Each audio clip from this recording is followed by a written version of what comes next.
Yes, Ms. Elisa, now do you have the time, please? Okay. Yeah. Okay, first of all, I will introduce you, Mrs.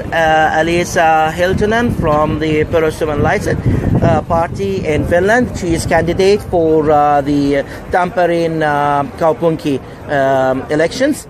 Yeah, Ms. Elisa, what's your perspective towards the immigrants here in Finland in general? Suomessa on hyvin monenlaisia maahanmuuttajia, ei voida puhua yhdestä samanlaisesta ryhmästä. Karrikoiden voidaan sanoa, että minun mielestä saksalainen insinööri, joka tulee työpaikan perässä tänne, on erittäin tervetullut, mutta sitten tällainen humanitaarinen maahanmuuttaja, turvapaikanhakija, joka tulee vain jotain tukia hakemaan ja tänne olemaan, niin ei ole tervetullut. Okay. Why there is this prospect in people's mind that the Perussuomalaiset Party they are really obsessed with anti-refugees or anti-immigrants, and most of their motive is anything but against them. Why is that? I mean, in people's mind.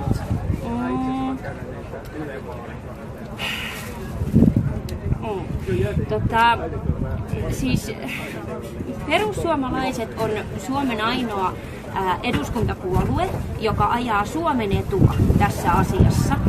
Suomi ei tarvitse lähtökohtaisesti millään tavalla tällaista humanitaarisen maahanmuuton vyöryä, mikä Suomeen on tänne tullut. Se ei ole Suomen etu.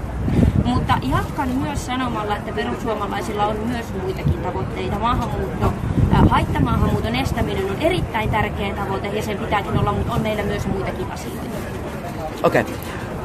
What is your plans, future plans as a party to provide for the immigrants and refugees here in Finland?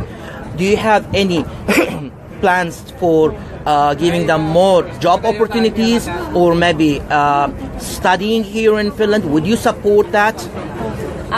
Suurin osa turvapaikanhakijoistahan saa tällä hetkellä kielteisen turvapaikkapäätöksen, eli suurin osa lähetetään täältä pois, oli se sitten vapaaehtoisen poistuman kautta tai sitten niin kuin pakotetun poistuman kautta, että poliisi ihan saattaa vaikka lentokentälle asti. Sitten ne vähät, jotka tänne jää, niin toivottavasti he haluavat integroitua, mutta lähtökohtaisesti kaikki, joilla ei tänne asiaa ole, niin maasta ulos. Okay. What is your advice for the refugees and immigrants here in Finland? When and how or what they should do that then you will accept them as equal to the local Finns? Pitää integroitua, pitää kunnioittaa suomalaisia lakeja, pitää unohtaa kaikenlaiset niin kuin lapsiavioliitot ja muut täysin pöyristyttävät asiat, joita Suomessa ei voida hyväksyä. Pitää pystyä elämään Suomen lakien mukaisesti. Okay, I have received one question here.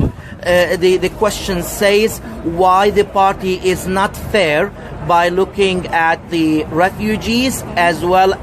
So they differentiate between the good and bad refugees. You always segregate between them and you classify them as useful and non-useful refugees. I have another question, but when you answer this one, I will ask you the second question.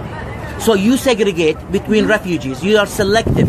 You take the useful ones and you do not take the unuseful according to your criteria.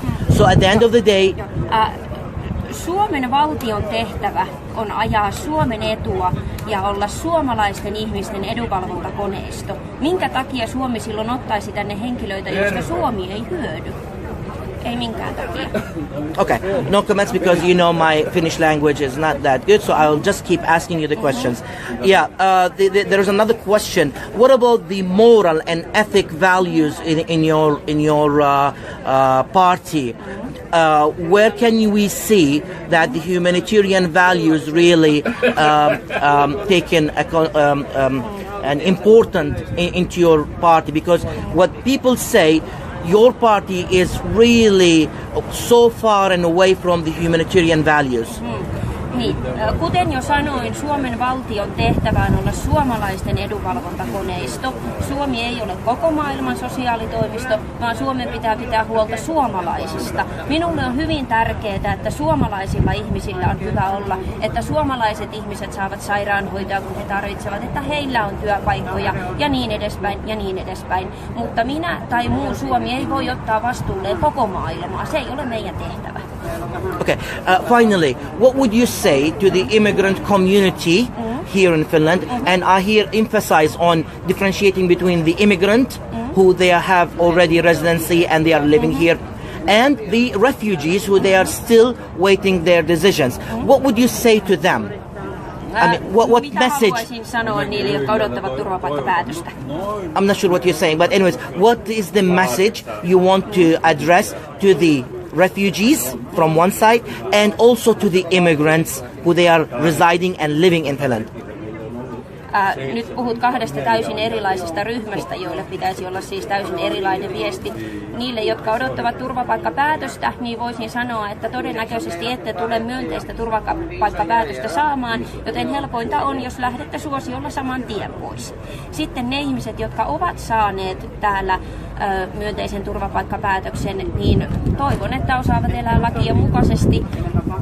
Toivottavasti etsivät työpaikkoja ja toivottavasti elävät kaikin tavoin Suomen lakien mukaisesti. Okay, final question here, and I'm ending this one. Thank you so much for your time, but the question is very important. It says, what is your stance regarding the racist and the Oden soldiers of Oden? Do you support them or the racist party here? You know, the racist people who against the refugees and against the immigrants. Are you supporting them as a party? Do you stand by them? And how about also the soldiers of Odin? What's your perspectives toward them?